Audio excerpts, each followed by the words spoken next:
ये एक शायर और एक विचारशील धार्मिक विद्वान के बीच हुई बातचीत से निकली सोच है। बॉलीवुड शायर की खोखली शायरी इस्लामी स्कॉलर के तर्क और दलीलों के सामने टिक नहीं पाई।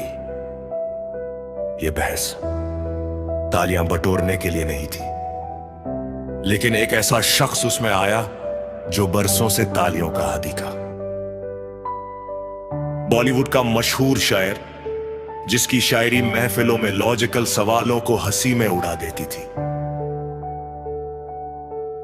जिसे लगता था कि इमोशनल शब्द ही सबसे बड़ा हथियार है। वह यहां भी उसी भरोसे आया था,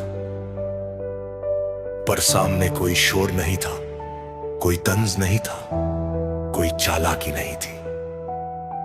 सामने एक इस्लामी स्कॉलर था जो शायरी नहीं कर रहा था, जो प्रभावित नहीं करना चाहता था, जो बस हर बात की जड़ पूछ रहा था। शुरुआत में शायर बोलता रहा, बातों को घुमाता रहा, उदाहरण देता रहा, लेकिन हर उदाहरण के नीचे एक सीधा सवाल खड़ा होता रहा। और यही बहस बदलने लगी। अब शायरी शायरी नहीं रह गई थी, वह जवाब ढूंढने लगी थी। वह शब्दों से खाली जगह भरना चाह रही थी।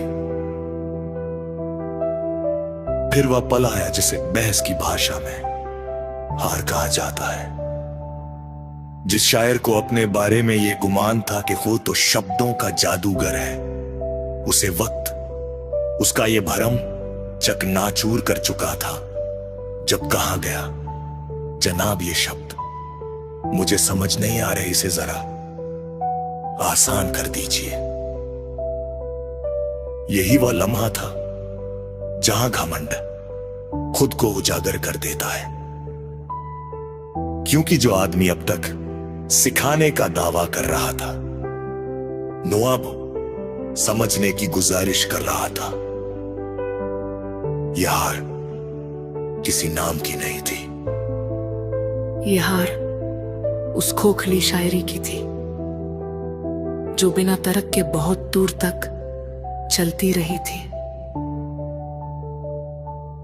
और ये जीत किसी ऊंची आवाज की नहीं थी, ये जीत उन तर्कों और दलीलों की थी जो बिना शोर किए डटे रहे।